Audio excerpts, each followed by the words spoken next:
விவிஷன் நேரில் அனைவருக்கும் வெங்கடேஷ் சண்பத்தின் அன்பு வணக்கம். வேட்டையனில் இந்த டீசர் வந்து ரிலீஸ் பண்ணாங்க இல்லையா, அதை நம்ம எல்லாம் பார்த்துருப்பீங்க. அதில் ஒரு ரஜினி சார் பேசுகிற ஒரு டைலாக், என்கவுண்டர் என்பது குற்றம் செஞ்சவங்களுக்கு கொடுக்கப்படுற தண்டனை மட்டுமல்ல, இனிமேல் குற்றம் செய்யாமல் இருக்கிறதுக்காக எடுக்கப்படுற முன்னெச்சரிக்கை நடவடிக்கை தான். அதில் ஒரு அழுத்தம் தெரியுது. அதுக்குள்ளே ஒரு விஷயத்தை சொல்ல வர்றாங்க அப்படிங்கிற விஷயத்தை வந்து நல்லாவே தெரியுது. அநேகமாக வேட்டையனில் வந்து அந்த என்கவுண்டருக்கு பலியாகிற ஒரு கேரக்டராக பகத் பாசில் வருவார்னு தான் தோணுது. ஏன்னா அவர் ஒரு நல்ல ஒரு இன்னசென்ட் யதார்த்தமான ஒரு கேரக்டரை வந்து அதில் பண்ணியிருக்கார். ஒரு நல்ல சிறந்த நடிகர் அவர். இப்போது தமிழ்நாட்டில் பார்த்தீங்கன்னா கிட்டத்தட்ட ஒரு 2.5 மாதத்தில் நடக்கிற 3வது என்கவுண்டர் இப்போ நடந்திருக்கு. ஸோ அந்த டைலாக்குக்கும் இதுக்கும் கிட்டத்தட்ட பார்த்தா மேட்ச் ஆகுது. ஏன்னா யானவேல் எப்போவுமே வந்து நடக்கிற விஷயங்களை தான் அந்த சம்பவமாக கோர்வையாக கோர்த்து அழகாக ஸ்க்ரீன் ப்ளே பண்ணி ஒரு படம் பண்ணுறதுல எக்ஸ்பர்ட் அவர். ஏன்னா பத்திரிகை ஜேர்னலிஸ்ட்டாக ஒர்க் பண்ணவர் இல்லைங்களா, அந்த விஷயங்கள் நிறையா அவர் பத்திரிகையில் ஒர்க் பண்ணும்போது நிறைய விஷயங்களை இது மாதிரி அவர் சேகரித்து நிறைய ரைட்டப் பண்ணியிருக்கார். அந்த அனுபவத்தின் அடிப்படையில் தான் ஜெய்மீம் பண்ணார், இப்போ வேட்டையன் பண்ணியிருக்காரு. தமிழ்நாட்டில் நடக்கிற அந்த தண்டனையும் இனிமேல் வந்து யாரும் பண்ணக்கூடாது அப்படிங்கிற ஒரு முன்னோட்டமாக தான் நம்ம எதையும் பார்க்க வேண்டியதாக இருக்குது. அந்த டீசர் நீங்கள் பார்த்துருப்பீங்க. இப்போது இதில் இன்னொரு செய்தி என்னென்னா, அக்டோபர் 2ஆம் தேதி காந்தி ஜெயந்தி அன்னைக்கு படத்தோட ட்ரெய்லர் ரிலீஸ் ஆகுது. காந்தி ஜெயந்தி அப்படிங்கிறதுனாலே வந்து காந்தி ஒரு அகிம்சைவாதி, அகிம்சையாக வந்து போராடி நமக்கு இந்தியா சுதந்திரம் வாங்கி கொடுத்தது எல்லாம் தெரிஞ்ச விஷயம். பட் 2ஆம் தேதி ரிலீஸ் பண்ணுறதை பார்க்கும்போது அதில் ஏதோ ஒரு மெசேஜ் தெரியுது மாதிரி தான் நமக்கு தோணுது. அகிம்சை வழியில் போய் அப்படிங்கிறது மாதிரியான ஒரு சின்ன கண்டென்ட் தெரியுது மாதிரி இருக்குது. ஸோ இதில் இப்படியே இந்த வேட்டையனில் போகும்போது பார்த்தோன்னா அதில் வந்து பழைய ரஜினியை பார்க்கணும் அப்படிங்கிறது மாதிரியான ஒரு விஷயத்தையும் பேசப்பட்டுச்சு. பழைய ரஜினியை பார்க்குறது வந்து ரஜினி சாரே இப்போ வந்து விரும்பலை அப்படிங்கிற மாதிரி தான் தோணுது. ஏன்னா ரஜினி சார் எடுத்துக்கிட்டிங்கன்னா இன்றைக்கி இருக்கிற யூத் அந்த யங்ஸ்டர்ஸ்கிட்ட வந்து நிறைய விஷயங்கள் இருக்குங்கிறத அவர் மைண்டாக வாட்ச் பண்ணிகிட்டே இருக்கார். நம்ம இங்கே போயஸ் கார்டன் வீட்டில் இருந்தாலும் சரி, கேளம்பாக்கம் பண்ண வீட்டில் இருந்தாலும் சரி, அவர் சோசியல் மீடியா என்ன நடக்குது, யார் என்னென்ன விஷயங்கள் பேட்டி பண்ணுறாங்க கொடுக்குறாங்க, என்னென்ன படங்கள் வருது, அவர் எல்லா படத்தையும் வாட்ச் பண்ணுறார், பார்க்குறார் டைமில். ஏன்னா வாழைப்படம் கூட பார்த்துட்டு நிறைய அப்ரிஷியேட் பண்ண மாரி செல்வராஜை கூப்பிட்டு அழகாக பேசினார்.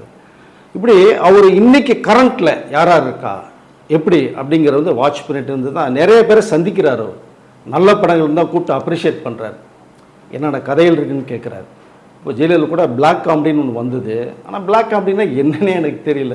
ஷூட் பண்ணாங்க, ஸ்க்ரீனில் பார்க்கும்போது பார்த்தா தான் மக்கள் ரசிக்கிறத பார்க்கும்போது தான் நமக்கு தெரியாத விஷயங்கள்லாம் கூட நிறைய இருக்குங்கிறத அவரு இப்போ என்னென்னா ஒரு லெசனாக எடுத்துக்கிட்டு படிச்சுட்டு இருக்கிறது மாதிரியான விஷயங்களை கருத்துக்களை சொல்கிறார்.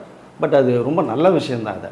ஏன்னா அப்படி இருக்கும் தான் இப்போ பார்த்தீங்கன்னா நம்ம லோகேஷ் கனகராஜ்கிட்ட கூலி படம் வந்து கம்ப்ளீட் பண்ணிருக்கேன். ஜெயிலர் 2 வருது. அதுக்கடுத்து நம்ம கார்த்திக் சுப்புராஜ்கிட்டையும் ஒரு படம் பண்ணுறதா விஷயம் ஒன்று இருக்குது, போய்கிட்டுருக்கு. அதில் என்னென்னா அவர் வந்து புது கதையில் வந்து விரும்புகிறார். அந்த கதை கேட்டுட்டு ஒன்ஸ் ஓகே அப்படின்னா அதுக்குள்ளே உள்ளே அவர் போகிறதே கிடையாது. அவங்களோட யார் டெக்னீஷியன் யார் டைரக்டருங்கிறத அவங்களோட ரூட்டில் இவர் உள்ளுக்குள்ளே போய் மிங்கிள் ஆகிறார். இப்போது முள்ளு மலரும் மாதிரி ஒரு படம் வேணும், ஆறில் இந்த ஒரு மாதிரி படம் வேணும், எங்கே கொட்டுக்கிற மாதிரி ஒரு படம் வேணும் அப்படின்னு விரும்புகிறாங்க. அதெல்லாம் ரஜினி சார் வந்து தாண்டி வந்துட்டார். இப்போ வந்து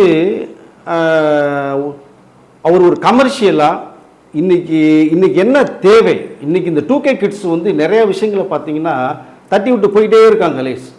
இப்போ இந்த மனசில் சாங்கு எடுத்துட்டிங்கன்னா 4.5 லட்சம் பேர் வந்து ரீல்ஸ் பண்ணியிருக்காங்க. ரீல்ஸே அவ்வளோ பேர் இருக்குது. கிட்டத்தட்ட 30 மில்லியனுக்கு மேலே வந்து சாங்கை பார்த்துருக்காங்க.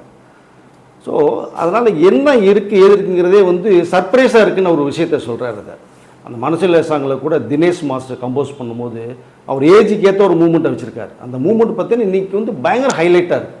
எல்லா லாங்குவேஜ்லேயுமே அதை ரீல்ஸ் பண்ணிகிட்ருக்காங்க. டிவி ஆக்டர்ஸ்லேருந்து ஃபிலிம் ஆக்டர்ஸ்லேருந்து கூட அந்த மூமெண்ட்டை வச்சுட்டு அழகாக கொண்டு போயிட்டுருக்காங்க. அதில் மஞ்சு வாரியர் அவங்கள கூட வந்து பிரமாதமாக ஒரு மூமெண்ட்டு கொடுத்து, அதாவது 45 இயர்ஸ் ஆச்சு அவங்களுக்கு.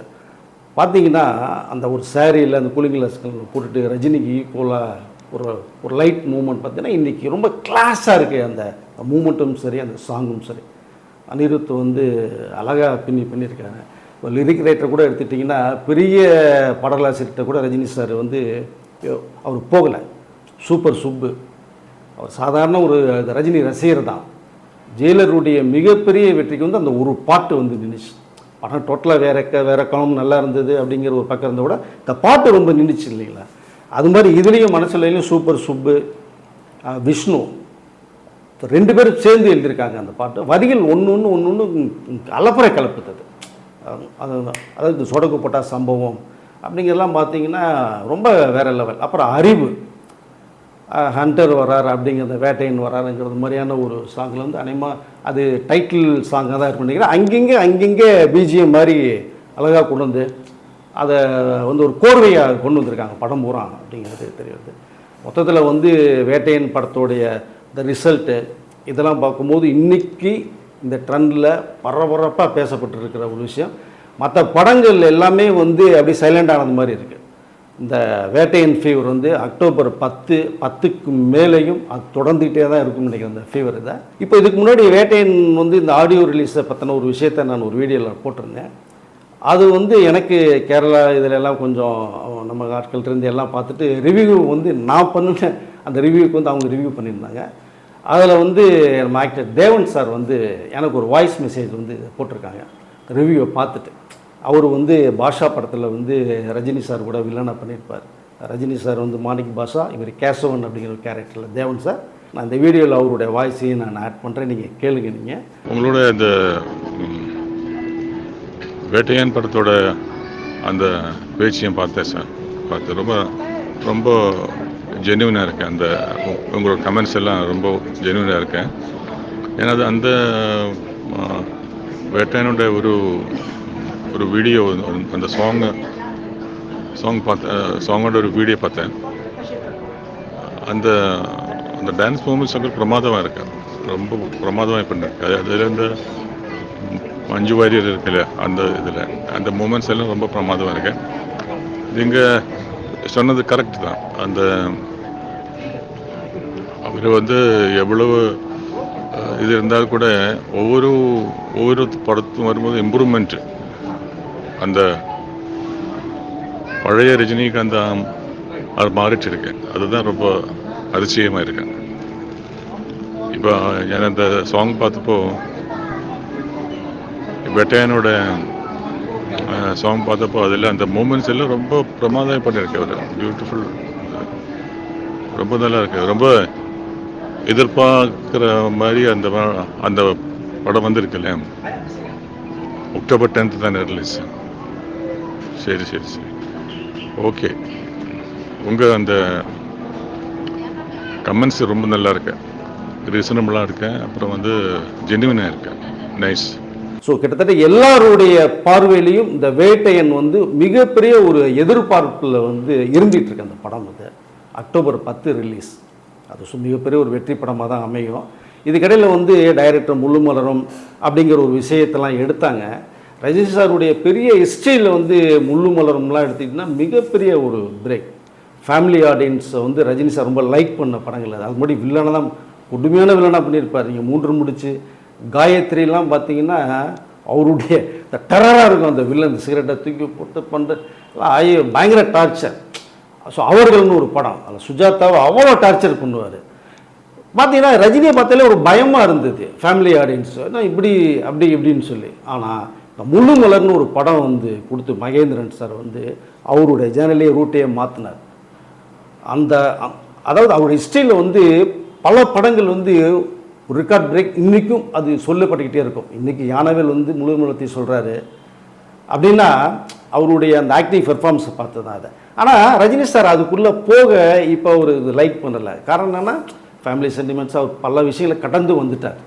இன்றைக்கி அந்த யூத்தோட கலந்து இன்றைக்கி இருக்கிற விஷயங்களை மக்களுக்கு கொடுத்து கன்வே பண்ணணும், ஒரு மெசேஜை கொடுக்கணும் அப்படின்னு அதை கமர்ஷியலாக கொடுக்கணும்னு பார்க்குறாரு. அன்றைக்கி லட்சங்கள் எடுக்கப்பட்ட இந்த படங்கள் தான் இன்றைக்கி பல கோடிகள், 100 கோடி 200 கோடின்னு போகுது. போட்ட காசு எல்லாம் எடுக்கணும் இல்லைங்களா. ஸோ அந்த மாதிரி ஒரு கமர்ஷியலாக தான் அவர் வந்து இது விரும்புகிறார். ஸோ அதனால் இன்றைக்கி இருக்கிற ட்ரெண்டுக்கும் இன்றைக்கி இருக்கிற யூத்துக்கும் அவர் மிங்கிள் ஆகி இந்த 74 வயசுலேயும் ஒரு 25 வயசு பையனானா அவருடைய ஆக்டிவிட்டீஸை மாற்றி அவங்களோட மிங்கிள் ஆகி அவங்களோட உள்ள கை கோர்த்துட்டு ஓடுறாரு பார்த்தீங்களா. அதுதான் அவருடைய வெற்றிக்கு மிகப்பெரிய ஒரு காரணமாகவே இருக்குது. இப்போது வேட்டையன் பற்றின விஷயங்கள் நிறையா நம்ம பேசிகிட்டு இருக்கோம். இன்றைக்கி வேட்டையன் தான் டோட்டலாக அக்டோபர் 10 வரைக்கும் அதான் இருக்குன்னு வச்சுங்களேன். அவரும் ரொம்ப ஹாப்பியாக முடிச்சுட்டு அடுத்து கூலிக்கு போயிட்டார். இப்போ ஸோ ஹைதராபாத் அதில் ஒரு லொக்கேஷன்லாம் போயிட்டு அலௌன்ஸ் பண்ணி ரொம்ப ரொம்ப இன்ட்ரெஸ்டிங்காக பண்ணிகிட்ருக்காரு.